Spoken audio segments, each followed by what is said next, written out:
ሁለት ዓመት በፍጹም ምንም እንዳይጠቀሙ ነው የሚመከረው። ምንም ከወላጆቻቸው ጋር እንዲያወሩ አካባቢያቸውን እንዲያዩ እየተንቀሳቀሱ እየነካኩ ገሃዱን ዓለም እየመረመሩ እንዲረዱ ነው የሚፈልገው።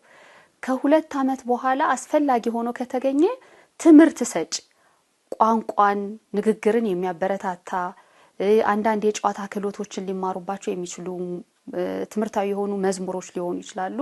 እሱንም ግን ከአዋቂ ጋር ሆነው በጣም ተመጥኖ በጣም በትንሹ 30 ደቂቃ በቀን ቢመለከቱ ትምህርት ሰጭ ሆኖ ከተገኘና ንግግር ያለው መሆን አለበት። አሁን ዋናው ጎጁ ምንድነው?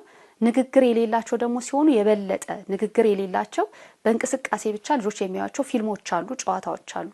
እነዛ ደግሞ ሲሆኑ የበለጠ ልጆቹ ከዛ እንኳን አይተው ቋንቋ እንዳይማሩ ምን ያደርጋል? ይገድባቸዋል። ስለዚህ ከተወለዱ እስከ 2 ዓመት ምንም እንዳያዩ ነው።